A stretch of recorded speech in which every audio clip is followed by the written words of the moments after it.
Ar-Rafi'i berkata, A'udzu billahi minasyaitonir rajim. Bismillahirrahmanirrahim. Ila hadratin Nabiyil Mustafa Muhammadir Rasulillah sallallahu alaihi wasallam wa ala alihi wa ashabihi wa azwajihi wa dhurriyyatihi wa likaffatil anbiya'i wal mursalin wal ulama'i wasyuhada'i was salihin syai'un lillahi wa lahumul fatihah. أعوذ بالله من الشيطان الرجيم. بسم الله الرحمن الرحيم.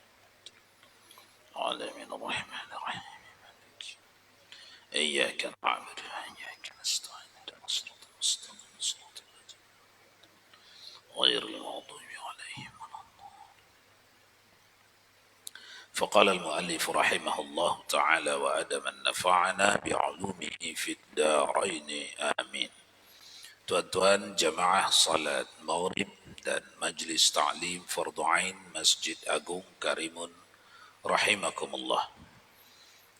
Kita melanjutkan pelajaran fiqih yang merujuk kepada Fathul Mu'in terjemahan halaman 103 di bahagian bawah. Ar-Rafi'i berkata, salat subuh adalah salat Nabi Adam, zuhur salat Nabi Daud, asar salat Nabi Sulaiman, maghrib salat Nabi Ya'qub, salat Nabi Yunus alaihimussalatu wassalam. Ini sudah diamalkan oleh nabi-nabi sebelumnya. Hanya kepada mereka satu-satu salat sahaja diwajibkan Allah. Kepada Nabi kita sallallahu alaihi wasallam, kesemua salat mereka itu diambil dan diperintahkan Allah. Awalnya 50 waktu, akhirnya setelah Rasulullah memohon pengurangan, tinggallah 5 waktu dalam sehari semalam. Itulah yang ada sekarang ini.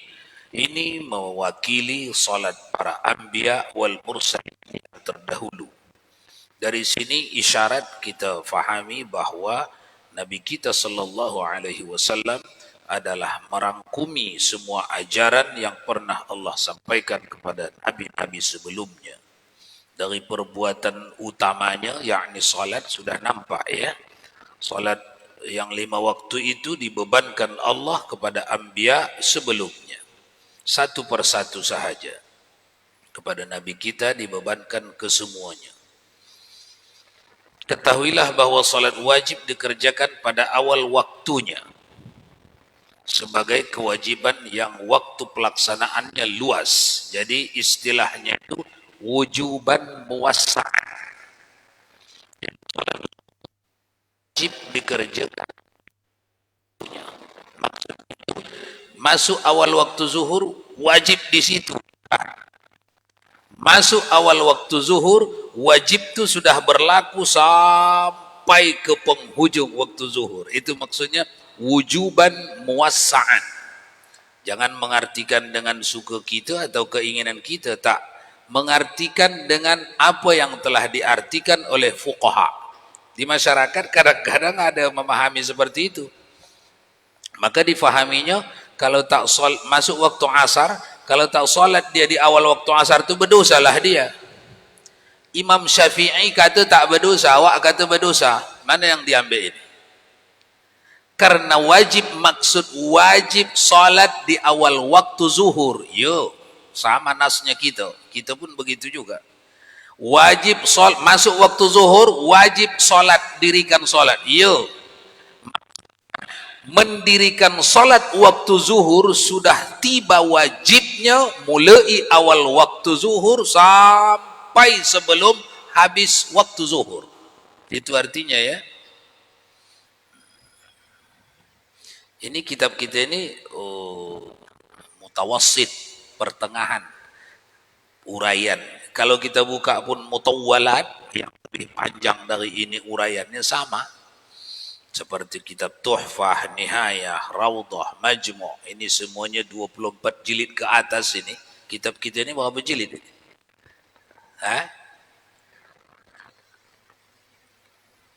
3 jilid. Ini kitab mutawassit, pertengahan. Tapi tak beza ini dengan kitab yang panjang, mutawalat, sama. Jadi panjang pendeknya kitab di ringkasnya atau panjang keterangan.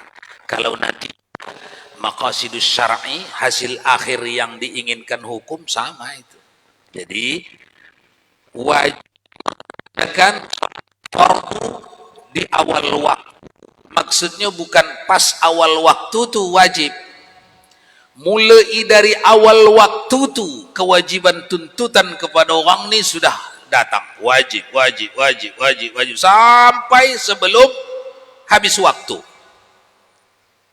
Faham ya? Beza satu lagi, ada yang pemahaman orang yang bukan dari mazhab kita, begitu masuk waktu zuhur wajib dikerjakannya di awal waktu itu.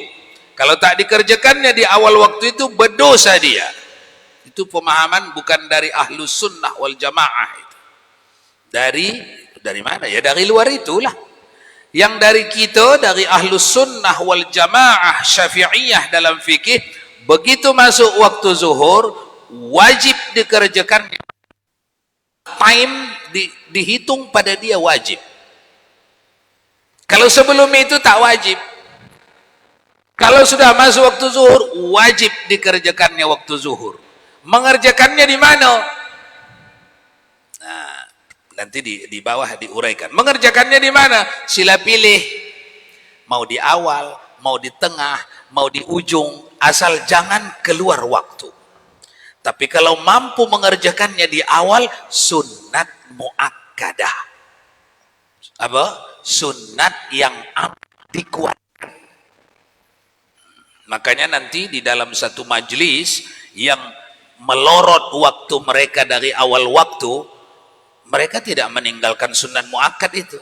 Kalau yakin mereka bisa mendirikan sholat jamaah, tapi tidak di awal waktu, di tengah waktu, atau di penghujung waktu, tapi yakin mereka jamaah macam yang di awal waktu dikerjakan orang di luar bisa mereka kerjakan, tapi mengerjakannya di tengah waktu atau di penghujung waktu, dan penyebabnya yang wajib dengan sunat, mana didulukan? Wajib. Tadi mengerjakan di awal waktu hukumnya sunat.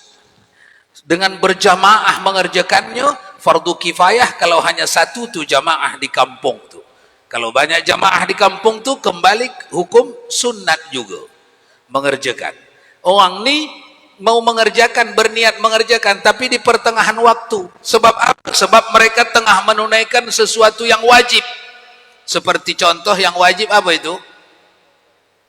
Belajar, menuntut ilmu, memberikan uraian pemahaman yang urgen dalam bidang agama. Itu bukan sunat, tapi itu wajib. Itulah yang menghalangi mereka tidak dapat mengerjakan di awal waktu itu.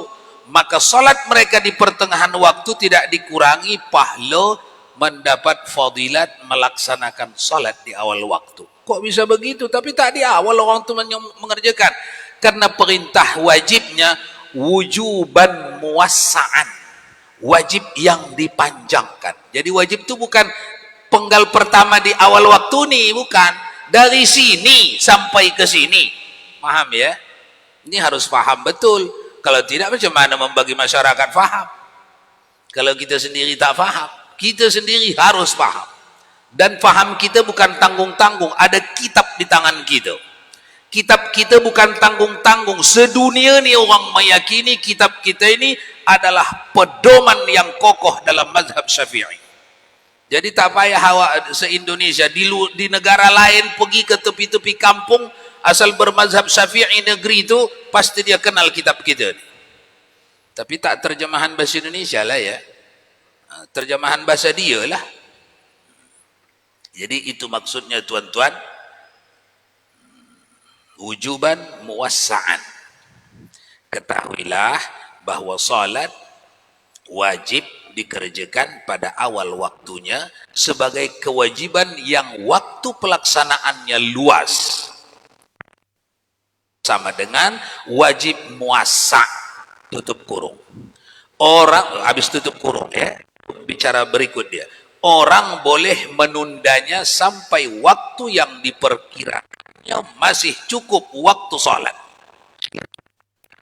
Tapi alasan awak hormat. Kalau alasan awak menundanya gara-gara yang sunat, ada yang lebih utama daripada sunat mendahulukan sholat fardu? Tidak ada. Mutlak tak ada, tidak mutlak. Ada juga sewaktu-waktu namanya rodi. Hukumnya sunat. Apa itu? Mengijazahkan sorban misalnya. Mengijazahkan sorban hanya sunat. Tapi orang yang mau mengijazahkan ini nak berangkat, nak berlayar atau nak terbang musafir, selepas ini tak ada lagi orang ini di sini. Memang sunat, tapi arodi, keadaannya tak sama dengan sunat biasa. Misal, jadi kalau kita kerjakan di awal sholat, orang ini tak ada waktu. Maka sunat yang macam ini, arodi, mengalahkan sunat yang pertama tadi. Jadi bukan semua yang sunat tak bisa menggeser sholat jamaah di awal waktu menjadi ke tengah waktu. Ada yang sunat yang bisa menggeser dia. Atau misalnya yang hendak diterangkan ini ilmu bukan yang fardu ain, fardu kifayah atau ilmu yang sunat. Tapi kalau tak diterangkan sampai ke ujung, boleh menyisakan salah faham yang mengakibatkan kerosakan cara berfikir atau cara beramal.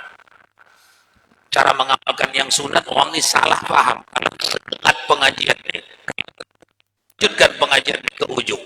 Ini namanya sunat aradi. Dia akan mengalahkan sunat muakkad yang seperti sholat di awal waktu.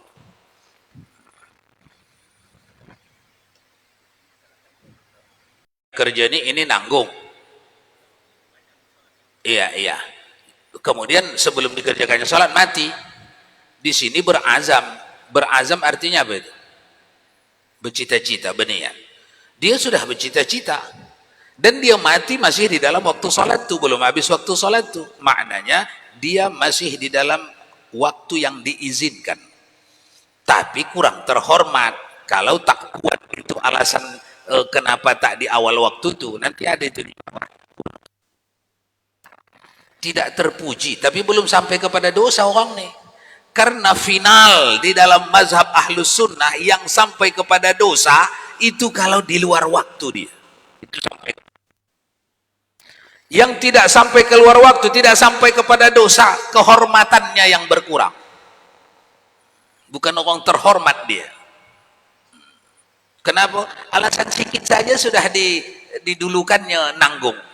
Apa tadi? Kerja nanggung. Bukan didulukannya sholat. Kurang terhormat dia, itu saja. Belum dosa ini, belum bicara dosa. Yang bicara dosa kalau sampai keluar waktu.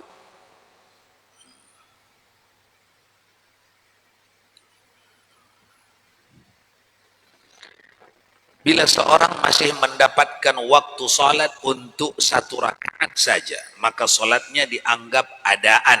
Kalau tidak mendapatkan, maka salatnya itu qadaan. Ini tentang teknik melaksanakan. Kita nak angkat takbiratul ihram ini, salat zuhur. Tapi kita tengok sampai selesai nanti 4 rakaat, 1 rakaat terakhir dah keluar waktu ini. Dah apa-apa, adaan. 2 rakaat nanti dah di luar waktu ini, dah apa-apa, adaan. 3 rakaat nanti sudah di luar waktu ini, masih ada. Rakaat pun tak dapat ini utuh. Paling setengah rakaat ini, dah habis waktu. Qadaan. Karena tak dapat 1 rakaat lagi. Batasannya diperhitungkan dapat 1 rakaat, adaan.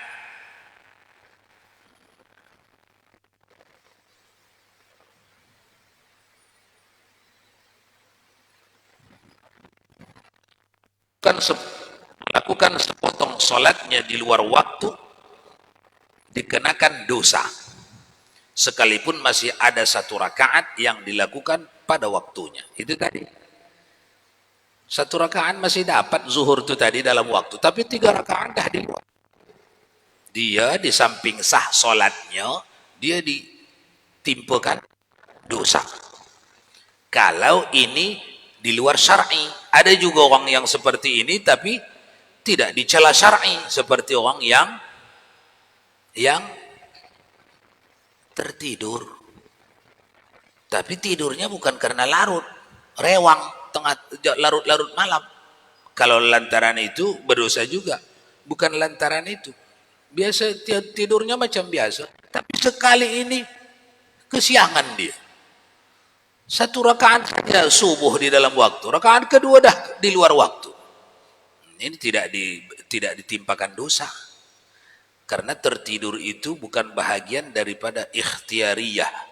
Tidak di dalam kuasa. Selain itu, asbabnya ditengok. Bisa menyebabkan dia mendapat dosa. Itu yang dimaksud, melakukan sepotong solatnya di luar waktu dikenakan dosa. Sekalipun masih ada satu rakaat yang dilakukan pada waktunya. Jadi solat asar 2 rakaat di dalam waktu, 2 rakaat sudah di luar, dibebankan dia dosa. Kalau penyebabnya ikhtiari, dibebankan dia sudah. Solatnya sah. Dan bahkan wajib, tetap wajib dikerjakan. Ada juga orang berpikir, udah habis waktu, udahlah. Waktu pun dah habis. Jangan. Makin lama awak tak kerjakan, makin catatan dosa terus. Terus. Kapan ini berhenti?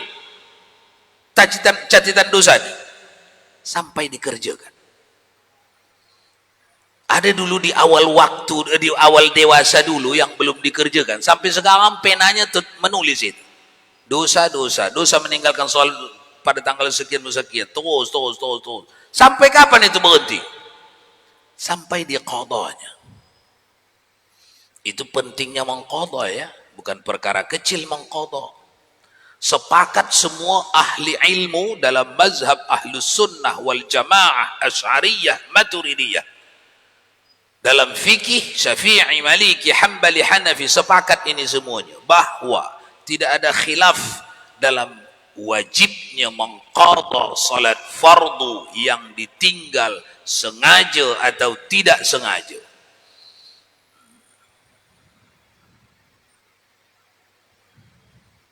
Ini sudah selalu kita sudah di level kita ni lamanya mengaji ni tak lagi hal yang aneh ini ya. Kalau di level umum ini aneh. Karena dia masih 50-50 telinga dia. Setengah telinga dia sini, sebelah telinga dia di luar. Di luar itu, tak payah qadha.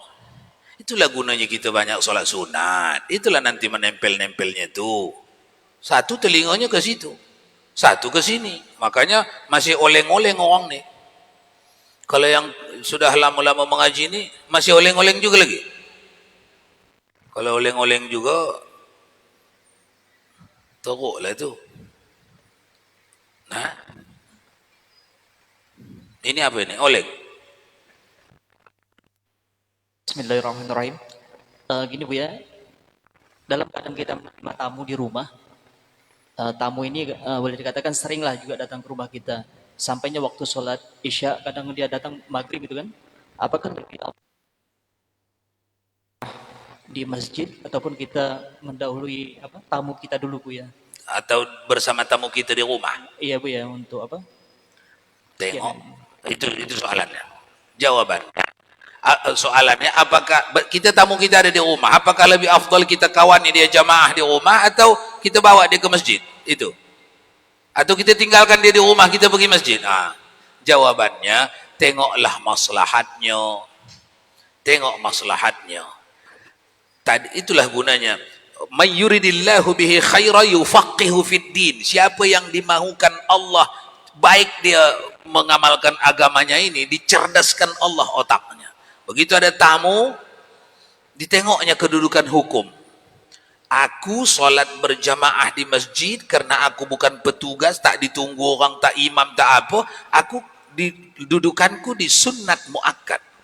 Tapi kalau aku imam, aku ditunggu orang, bukan sunnat muakkad. Lantaran sudah ada MOU bahwa awak imam, sudah ada perjanjian di masyarakat walaupun tidak dengan lisan, selalu jadikan orang awak imam. Ya bukan hukum asal saja awak pegang. Ingat amanah hati orang menunggu awak. Bukan sunat, wajib.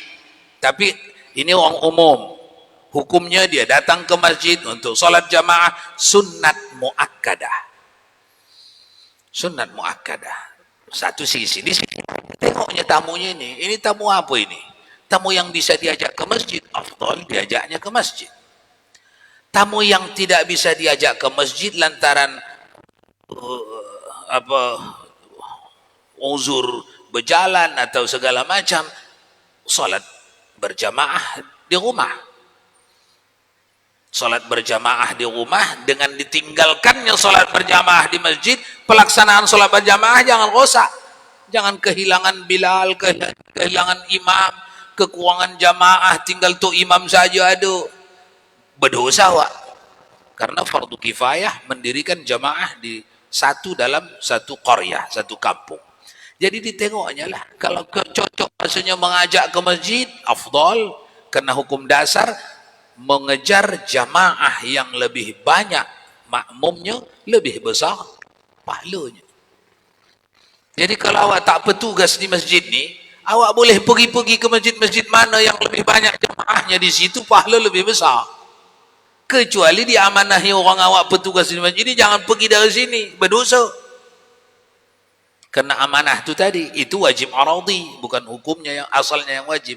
Jadi kembali ke soalan, afdal saya kawani di rumah atau saya tinggalkan dia di rumah, saya pergi masjid? Itu muhtamil.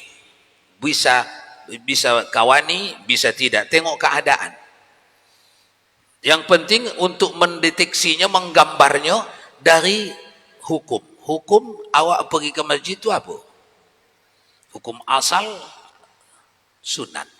Tapi aradhi bisa wajib. Kalau awak ditunjuk di sini sebagai imam, sebagai Bilal, sebagai pengurus dan seterusnya.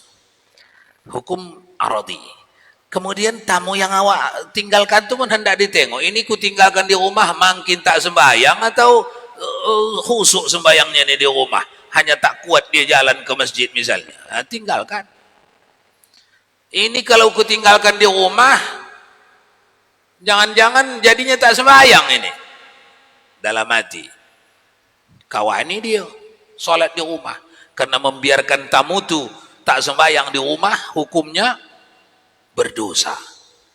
Sedangkan mengejar salat jamaah ke masjid hukumnya sunat bagi yang bukan petugas. Garis bawahi, bagi yang bukan petugas ya.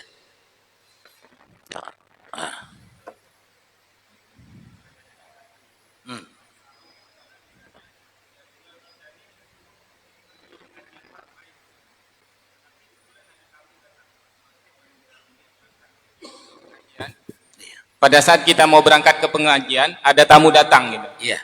Itu sebaiknya kita tetap mendampingi tamu itu sampai dia ini, atau kita tetap pergi ke pengajian. Baik. Baik. Terima kasih Bu ya. Baik. Aradhi. Cerdasan hukum yang begitu tuh tak ada di kitab. Kaidahnya yang ada di kitab. Kaidahnya yang ada di kitab. Kalau belaga dua perkara, satu wajib satu sunat, dahulukan yang wajib. Itu yang ada. Dalam melaksanakannya itu jangan cari di kitab. Tidak ada kitabnya itu. Karena sudah diserahkan ke dalam kecerdasan kita. May yuridillahu bihi khaira yufaqihu fiddin. Secerdas-cerdas yang bisa engkau pakai, wajib engkau pakai. Jadi kita wajib menggunakan kecerdasan kita di situ. Ini tamu pas saya nak berangkat, di situ pula lah dia datang. Tapi ditengok dulu tamu nih, hajatnya apa? Dia ni siapa? Dia ni datang dari jauh. Memang hajatnya tak ada apa-apa, silaturahmi saja. Tapi dari jauh, berkapal dia dari Tanjung Sama misalnya. Pas sampai awak pergi, tengok orang nih, tahan lagi nih ku tinggalkan. Lepas tu nanti ku terangkanlah, ku hiburlah. Memang dia saudara dekatku, tinggalkan. Karena di dalam hati takkan merosak hatinya. Di dalam hati takkan membuat dia pulang lagi, tinggalkan. Tapi ada satu lagi, ini tamu tak saudara dekat. Ini pun sambil musafir datang ke sini. Nanti kalau saya tinggalkan ini, belum sempat cakap-cakap, bukan saudara dekat. Jangan-jangan datang saya dah tak di rumah ini, sakit hati dia, pergi dia. Jangan tinggalkan. Karena melayan tamu itu pun wajib. Jadi aradhi, ini hukumnya aradhi. Ini dikembalikan ke kita. Mana bagi kita yang lebih berat ini? Tamu itu tak sama semua. Ada tamu memang jauh dari Jakarta, tapi pak cik kandung. Lepas nanti dari situ bisanya kita ceritakan. Maaf pak cik tadi mengaji apa, inilah baru balik pengajian. Layanlah dia sebagaimana pelayanan yang diwajibkan kita melayan tamu 3 hari 3 malam. Selepas itu baru sunat. 3 hari 3 malam itu wajib dilayan. Bagi makan, minum, tempat tinggal, pakaian wajib. Hari. Tapi dalam mengamalkannya, hari keempat kan sudah boleh tanya bila balik. Tapi tak ditanya. Karena memisah dari kewajiban kepada kesunahan, di situ ada kecerdasan.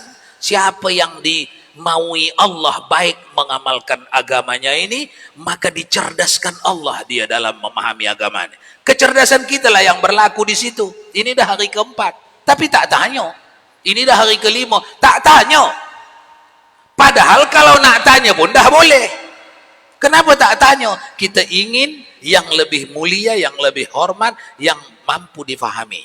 Itu cerdas. Jadi walaupun sudah diizinkan agama tanya, memang diizinkan itu. Nanti sampai kita itu ke bab menerima tamu, memang dibolehkan. Bila balik, tapi tak dikerjakan itu. Kenapa? Karena itu ditulis bukan untuk diamalkan, untuk diketahui batasnya. Baik orang yang nak bertamu, mesti tahu dulu batasnya. Baik orang yang menerima tamu, mesti tahu batasnya. Supaya kalau kurang nanti pelayanan hari keempat, hari kelima, tak berdenyut. Ini kurang hari keempat udah berkurang, berdenyut. Saya ini kan pak cik dia. Masa udah baru 4 hari saya di sini sudah. Kalau tak dibacanya. Tapi kalau mengaji dia tidak. Agama menyuruh boleh dia kurangi pelayanan. Dan seterusnya. Jadi itu jawabannya ditimbang ya. Assalamualaikum Buya. Kadang-kadang di masjid kita itu kan kedatangan jamaah itu dah ya. Kebiasaannya kan setelah sholat fardu dia mengadakan majelis taklim taklim. Mana yang lebih utama itu kita ini setelah sholat zikir atau mengikuti taklim mereka Buya? Kita kedatangan jamaah tabligh. Biasanya kita habis sholat zikir-zikir. Sekarang habis sholat diminta mengikuti taklim mereka. Jauh lebih utama mengikuti taklim daripada zikir-zikir. Zikir-zikir hukumnya hanya satu, sunat. Kalau taklim bisa sunat, bisa wajib. Kalau yang dibicarakan mereka perkara-perkara fardu ain, itu bukan sunat, itu wajib. Tapi kalau yang dibicarakan mereka yang sunat-sunat, barulah sunat. Lagi sudah beruntung besar ini kampung kita ini kalau datang orang dari jauh-jauh mengajarkan agama di sini, membicarakan agama di sini. Wah, ini sudah berlipat-lipat lebih pentingnya kita di majelis taklim itu daripada melanjutkan zikir-zikir kita. Sudah berlipat-lipat, bukan sekali lipat lagi. Sudah sampai di tingkat wajib kalau yang dibicarakannya perkara-perkara yang wajib. Misalnya yang dibicarakannya amar ma'ruf, nahi mungkar, atau misalnya yang dibicarakannya rukun sholat, rukun puasa. Padahal di kampung kita ini tidak ada pengajian rutin mengajarkan itu. Wah, itu sudah wajib. Satu. Yang kedua, turun kita ke tingkat yang amat rendah. Andai kata yang dibicarakannya bukan pun yang wajib-wajib, tapi kalau memang dibagi taunya dia dari tempat jauh, berarti dia sudah tamu kita, maka masih ada kewajiban kita tersisa untuk memuliakan tamu, menghormati tamu. Jangan kira tamu itu harus di depan pintu rumah pribadi baru tamu. Kalau di masjid tak tamu, dah. Orang yang datang ke kampung kita ini 2 marhalah jaraknya, itu sama wajibnya pelayanan kita di masjid kita kah, di halaman rumah tetangga kah, di manakah, masuk ke kampung kita ini sama. Hanya kalau di tempat umum dia ramai kita yang memikul kewajiban. Kalau di depan pintu rumah kita, kita sendiri yang memikul kewajiban, itu saja beza. Padahal kewajiban kita memuliakan tamu, menghormati tamu sama, asal mereka datang dari 2 marhalah, 84 km atau lebih. Itu musafir panjang. Jangan di diam-diamin, jangan. Rugi.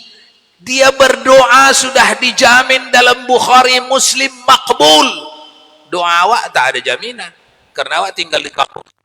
Dari bab perjalanan, dia itu doanya makbul. Orang yang musafir itu doanya makbul. Belum lagi kalau diniatkannya musafirnya jihad fisabilillah, melanjutkan perintah Nabi. Nabi SAW mengirim grup-grup untuk pergi ke kampung-kampung. Masih ingat cerita imam asal sholat ayatnya kul huwallah saja. Asal sholat kul huwallah saja ayatnya. Komplain anggota. Tapi tak ada yang berani cakap karena yang menunjuk dia Rasulullah. Ada perjalanan dakwah ditunjuk Rasulullah beberapa orang. Kamu tugas kamu tukang masak, kamu tugas kamu berdakwah ke masyarakat, kamu tugas kamu jadi imam. Asal sholat kul huwallah, kul huwallah, kul huwallah.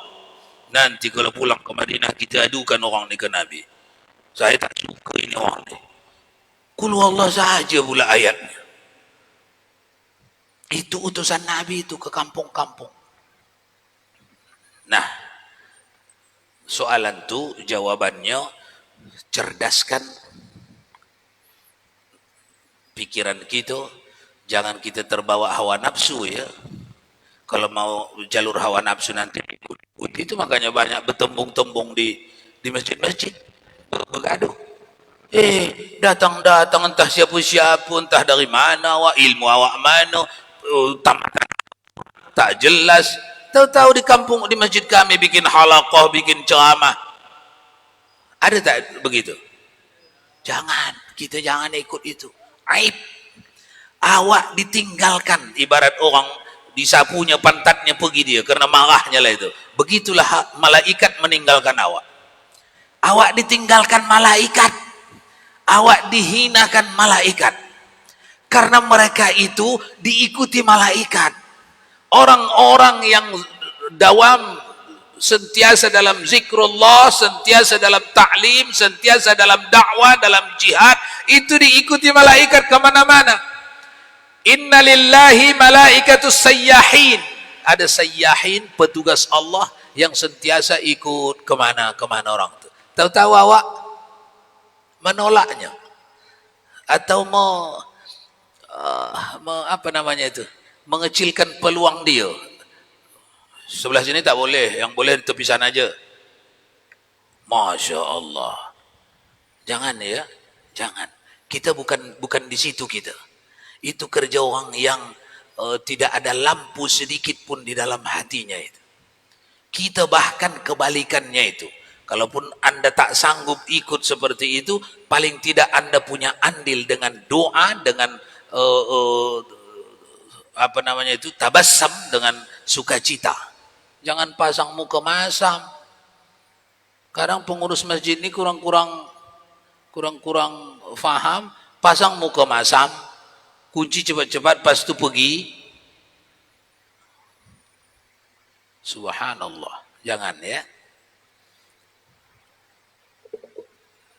Bismillah, Abu ya. Izin bertanya. Abu ya, tadi kita sama-sama ketahui bahwasanya hukum sholat berjamaah adalah sunnah muakkadah. Nah, bagaimana para ulama kita dalam memahami hadis, yang dimana dalam hadis itu Rasulullah SAW bersumpah demi jiwaku, demi zat yang jiwaku ada di tangannya, bahwasanya Rasulullah ingin bermaksud memerintahkan para pemuda mengumpulkan kayu bakar dan seterusnya, Abu ya. Bagaimana para ulama dalam memahami hadis ini? Terima kasih, Abu ya. Bagaimana jawabannya? Tentu begini dan begini. Begini dan begininya itu adalah Imam Syafi'i atau Maliki, Hambali, Hanafi, mereka diakui kecerdasan mereka dari semua manusia yang ada nih tahun 150 sampai ke hari ini, mereka yang paling cerdas, cukup syarat. Mahir ilmu alat, nahu, saraf, mantik, bayan, balaghah, qawaid, usul fiqh, mustalahul hadis, usul tafsir, 14 ilmu alat. Ulama semuanya mengakui inilah 4 orang inilah yang paling mahir. Kalau menghafal Quran dan hadis, sudahlah memang itu syarat lah itu. Imam An-Nawawi ditanya, Anda guru kami yang paling pintar sedunia, kenapa tak bikin mazhab sendiri? Kata An-Nawawi, segelas air nih ilmuku, ku ambil ini tadi segelas air nih dari laut, ini ilmuku, yang tinggal di laut itu adalah ilmunya Imam Syafi'i. Maka aku merasa lebih nyaman bermazhab kepada Imam Syafi'i. Pertanyaan tuh, bagaimana cara mereka, Imam Syafi'i misalnya, sampai kepada keputusan bahwa salat jamaah di awal waktu sunnah muakkad? Di mana Imam Syafi'i di dalam kerasnya hadis itu? Jawabannya, di mana engkau dalam melihat Imam Syafi'i? Itu saja itu masalah. Kita bermasalah di situnya sebenarnya. Oleh karena itu, untuk menjawabnya ini, yang komprehensif, yang lengkap, yang berbahasa Indonesia, bacalah buku yang berjudul Sejarah dan Keagungan Imam Syafi'i. Baca itu, bahasa Indonesia, belanja online, karangan Sirajuddin Abbas. Orang yang berpikir bagaimana, bukan Anda, tapi ada banyak orang di luar sana, orang yang berpikir bagaimana Imam Syafi'i bisa membuat putusan sunan muakkad saja salat berjamaah di awal waktu. Padahal Ibnu Qayyim Al-Jauziyah mengumpulkan hadis-hadis betapa kerasnya perintah Nabi kepada salat di awal waktu. Hingga kalau nampak kamu orang tak salat, bakar rumahnya itu. Kalau ada orang tak salat, dengarnya azan, tak sah salatnya itu. Di mana Imam Syafi'i di sini? Nah, untuk menjawabnya ini jangan cari orang menjawabnya, tidak akan puas. Tengok literatur. Nanti Anda akan melihatnya. Salah satunya buku yang berbahasa Indonesia, tolong baca, apalagi yang muda-muda nih, biar kokoh. Kalau yang tua-tua nih tak kokoh, kejap lagi mati dia. Kalau yang muda-muda perlu kokoh, kan pada adatnya akan agak lebih lama lagi matinya. Jadi makanya yang muda-muda disuruh beli. Tua beli tak apa Pak Kahar. Awak udah tua Pak. Belilah. Yang tua-tua pun boleh beli. Judulnya apa? Sejarah dan Keagungan Mazhab Asy-Syafi'i. Penulisnya Kiai Haji Sirajuddin Abbas. Di situ ringkasan yang akan dilihat di situ adalah di samping orang 4 nih ahli ilmu diakui dunia dalam syariat, mereka ini tidak menekan untuk diteliti dan diadu dalam menentukan satu fatwa. Jadi semua hadis yang berkaitan dengan salat jamaah itu dikumpulkan dulu, mulai dari yang terkeras sampai yang terlembut. Nanti begini cara orang nih mengumpulkan hadis. Baru mulai ada kompromi di dalam. Kalau sekarang mau dicari-cari tak kompromi itu. Yang ada itu, yang ada bentrok aja itu. Apalagi Anda tidak bertahun-tahun melihat cakap nih keluar dari ulama-ulama sepuh yang karismatik, yang karamah. Anda tidak melihatnya cakap nih keluar dari mulut orang-orang yang tua dan dituakan serta berkaramah dalam agama ini. Anda akan menolak. Itu naluri sehat. Memang begitu manusia nih. Makanya sedikit lebih unggul itu ketika berhadapan di masyarakat anak-anak yang dari pondok tradisional, pondok modern. Karena mereka itu tentang suatu hukum yang dipertikaikan di masyarakat, mereka itu sudah duluan bertahun-tahun melihat perkara itu keluar dari mulut guru-guru mereka, ulama-ulama sepuh yang tua-tua, yang tak hirau dunia, yang berkaramat di hadapan dia bertahun-tahun. Jadi lebih kokoh itu tak bisa dipungkiri. Jadi kita yang tidak melihat itu datang dari mulut ulama, jumlahnya ramai, orangnya satu aliran, satu arah, sepuh-sepuh, karomahnya banyak, yang tidak melihat datang dari situ, memang itu dilema itu. Apa iya? Apa iya? Satu-satunya aku tengok kitab yang menyatakan Sunan Muakkad. Yang banyak buku saya baca, internet saya baca, majelis ilmu saya baca, wajib, wajib, wajib, wajib. Apa iya? Datang 50-50. Karena begitu. Kita ini namanya pun qalb. Qalbu itu muqallib. Kemana yang banyak di hadapannya, ke situ dia. Oleh karena itu, kembali tadi harus kembali ke nasnya, ke literatur. Lihat literatur. Literaturnya jangan salah. Kalau awak pergi ke literatur yang tak tepat, ya tidak seperti itu bunyinya. Tidak akan seperti itu bunyinya. Mana pula lebih pintar Imam Syafi'i daripada Rasulullah? Akan ke situ nanti. Di luar sana begitu. Rasulullah mengatakan, bakar rumahnya. Di hadis yang lain, Rasulullah kafir dia. Di hadis yang lain, tiada diterima daripadanya apapun. Bukan solatnya saja yang tak diterima. Dengarnya azan tapi tak datang. Bukan solatnya yang tak diterima. Apapun tiada diterima. Maka mereka terjemahkan itu farak nikahnya. Nikahnya pun farak itu. Dalam terjemahan mereka di luar sana, farak. Halal darahnya itu. Karena memang mereka tidak ditongkrongi bertahun-tahun, jumlahnya ramai oleh ulama yang memahami dan mengamalkan ini. Makanya biasanya yang bisa menjadi tokoh mereka bawa kembalikan ke Indonesia, itu yang diambilnya dari Indonesia ini taman SMA itu. Coba cek satu persatu itu. Dai-dai kelas top skor dia itu, yang di televisi dia itu, sampai ke provinsi, ke kabupaten. Coba cek satu-satu. Yang sudah doktor-doktor tuh. Ada yang dari pondok tak itu? Tak mau dia mengambil yang dari pondok itu. Kalaupun diambilnya dari pondok modern yang sekuler. Supaya bisa nanti diubah, dicuci.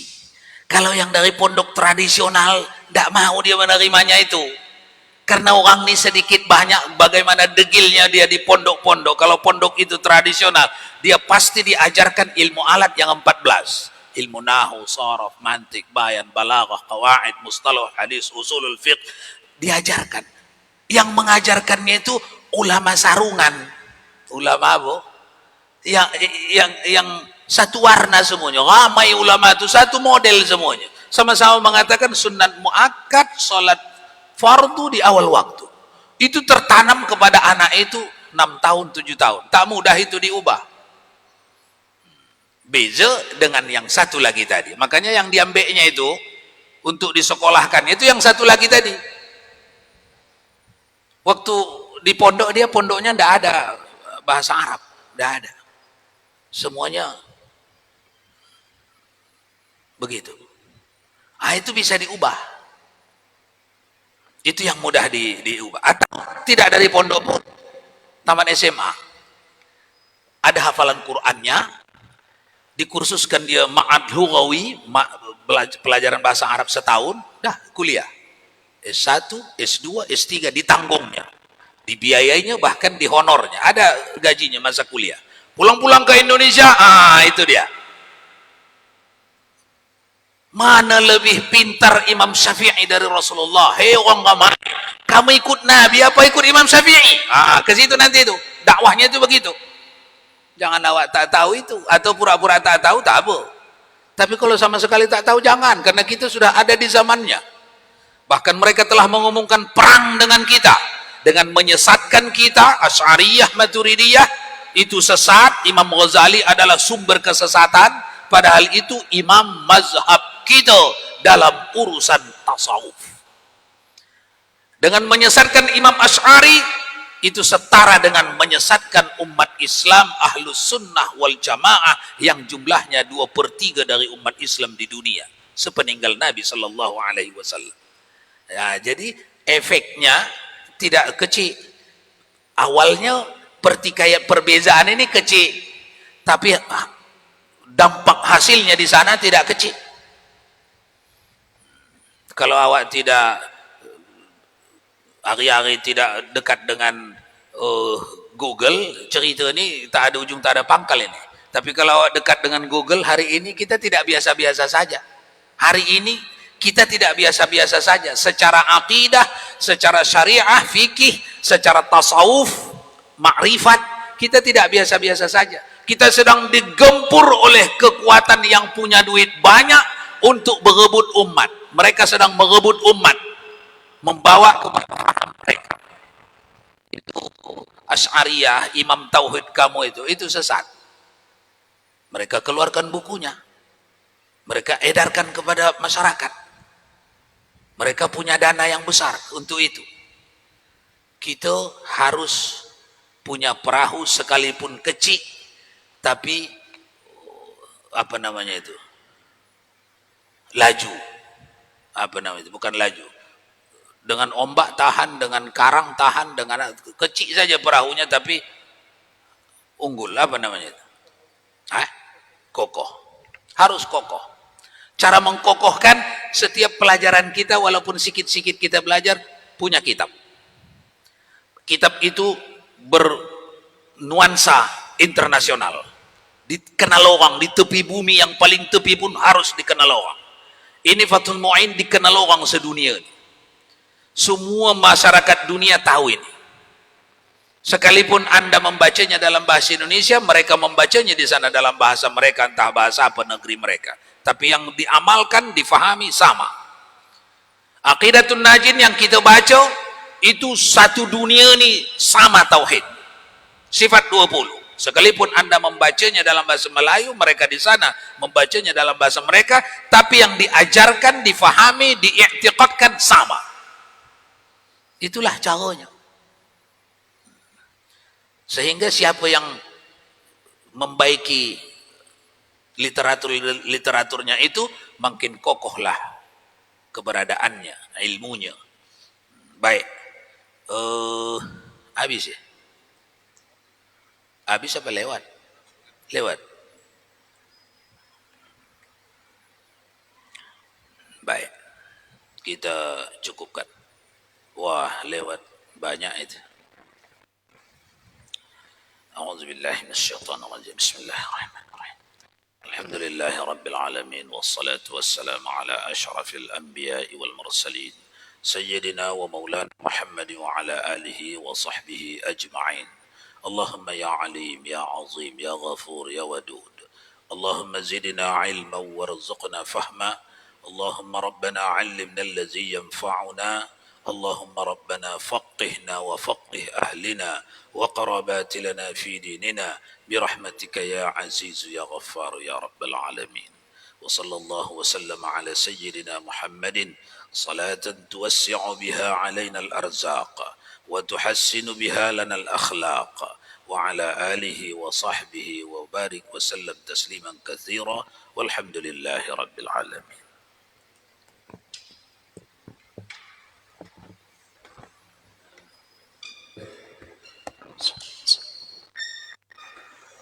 الله أكبر